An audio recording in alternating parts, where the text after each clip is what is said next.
There is this SJW whack job out there named Anita Sarkeesian. Hopefully, I'm pronouncing her name right. But she is offering her services to game developers, game companies like CD Projekt Red in helping make their games. So, where did this all stem from? Well, this started when I saw this tweet from her where she says, "Hey, CD Projekt Red, I'm always available for consulting because it sure sounds like you might need it before the whole of the internet drags you for what sounds like some potentially sexist representations, which we all know you've struggled with in the past."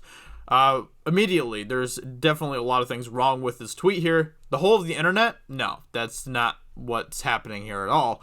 And then potentially sexist representations is not even true. So what is she talking about here? So this is what Ryan Boyd, whoever he is, has to say.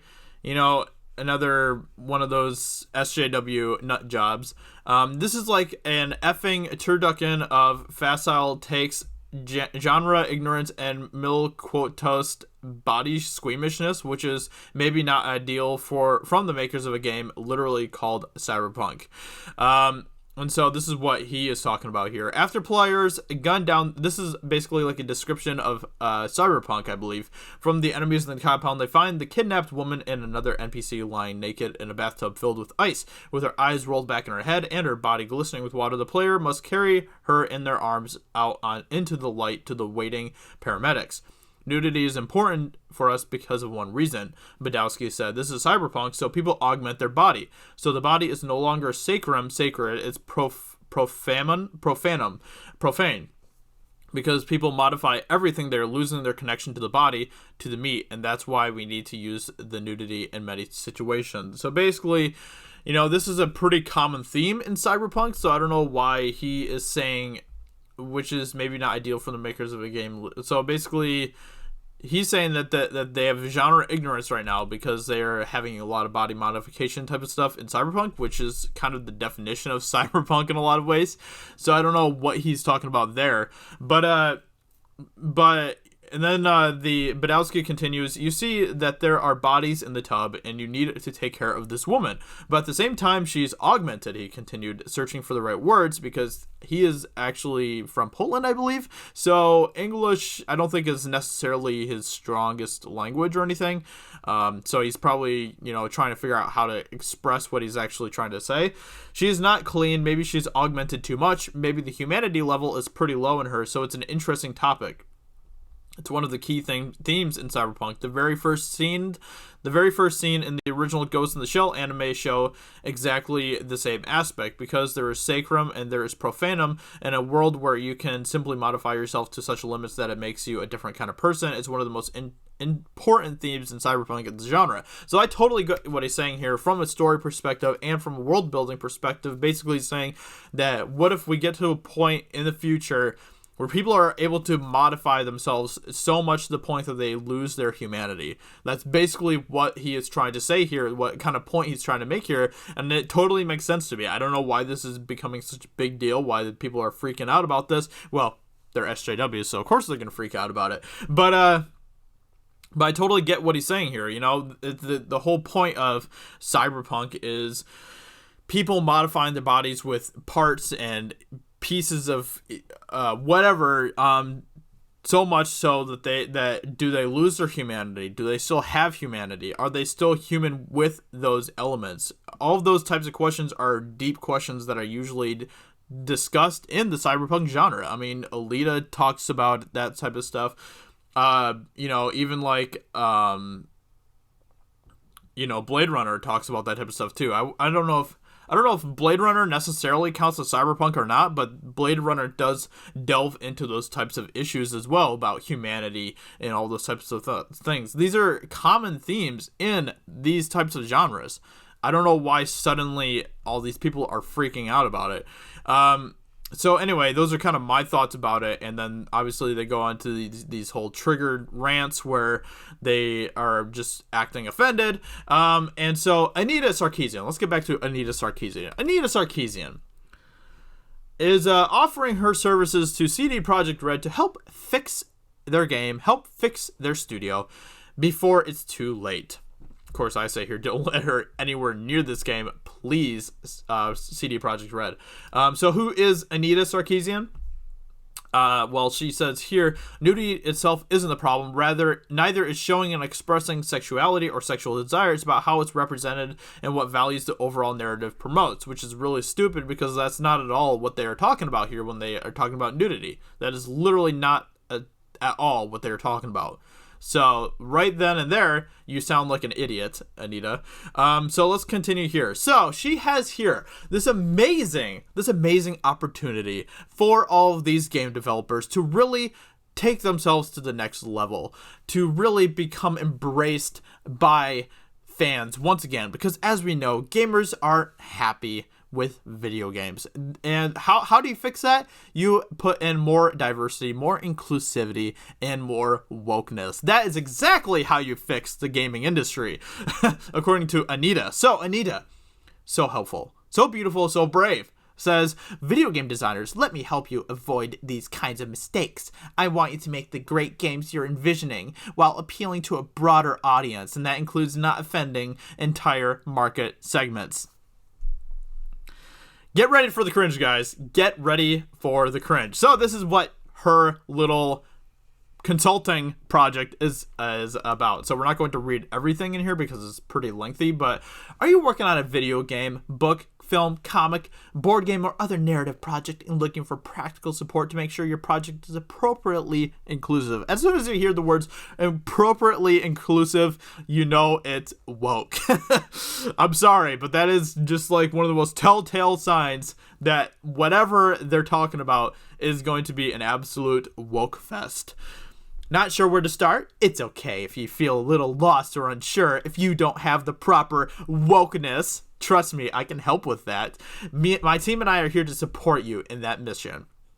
No, you're not. You're not here to support anybody. You're just using all these different This is how SJWs are continuing to try to infect everything in entertainment more and more, and now they're offering consulting services to these companies to put in more wokeness, more SJW nonsense in these types of projects. And it's not to help the projects, it's not to help tell a better story, it's only to push a political narrative. That is literally it. They don't freaking care about your projects. Anita Sarkeesian, she doesn't care about your project, CD Projekt Red. I believe, if I'm not mistaken, from a while back, I remember her saying something even along the lines like, she doesn't even like video games, okay? This is how crazy these SJWs are. So let's continue on with her amazing consultant services here. Today, more than ever, media consumers want stories that are sincere, genuine, and true. They want works that engage with historically excluded identities instead of the same cliched archetypes and tropes that have been the norm for decades. I don't think that is necessarily true. People just want good stories. People just want good characters. We've had amazing games over the past few years that have included what you would say are cliched archetypes. You know, we've had games like God of War with Kratos, which is, pretty much just a white dude, I think, pretty much. But it was one of the most it actually won Game of the year that it came out and stuff. And then we've had games like Horizon Zero Dawn, which has Aloy in it. Well, I guess she's a woman, so she'd probably say that's a historically excluded identity too. I'm not sure. I don't know at this point. But it just goes to show. And then we've had games like The Last of Us that has Joel. People love Joel. People love that character. So this just immediately disqualifies everything that you're saying here, which is pretty hilarious. As the media landscape shifts, we're seeing an increase in critical acclaim, word of mouth promotion, and the opportunity to reach bigger and broader audiences when projects do their due diligence to get this right. Because your projects are absolutely failing right now. Obviously, come on. God of War, absolute failure, critically and financially. That game just was a big flop, and it was because it had a white male. Yep, that's exactly what's happening right now. All right, so let's continue. I'm not going to read everything that this person has to say here because it's just ridiculous. Our hands-on consulting style is direct, honest, and non-judgmental. Our goal is to identify ways your project can be improved and provide you with education around the relevant issues to help you make the right creative decisions for you. So, she is willing to even help educate you to become more woke. Isn't that amazing? That is so kind of her to do that. Each project is unique, and therefore so is our approach. Wow. Amazing. We work with you to assess which areas you'd like to address, and we tailor our time together accordingly. The cringe is out of this world right now. Holy crap. Some ways we've worked with clients are joining team brainstorming sessions while working together through early concepts, reading drafts of scripts, or reviewing character arc and art and identifying areas of improvement, as well as presentations to help teams understand why inclusivity is an important issue. Companies have brought us to consult and support them on a wide assortment of endeavors, including creating fully complex female characters, whether protagonists, antagonists, or secondary, avoiding stereotypes and cliches with regard to race, gender, sexuality, class, and disability, and learning how to integrate these identities into your work holistically, deepening characterization of diverse casts to not only avoid bad representations, but to create great, varied, and detailed representation, designing a cast of characters as appealing to a wider, multi-gender audience. Multi-gender. Are you kidding me? Designing gender-neutral or non-binary characters. Like, can you get more woke than this consulting service that she's offering? This is absolutely ridiculous, and this is just so blatantly obvious what they're trying to do here. They don't want to do the actual work of creating a game. All they want to do is come into a game that's already in development and already being made by people who are actually working on it. Hard workers that are actually working on the game. And all they want to do is just come in and be like, oh, no, this isn't SJW enough. You need to do this. You need to make this more woke. That is a straight white male character. Ooh, that should probably be changed to a non-binary person of color who is maybe female or male or both. I don't know. Oh, man. And in a wheelchair.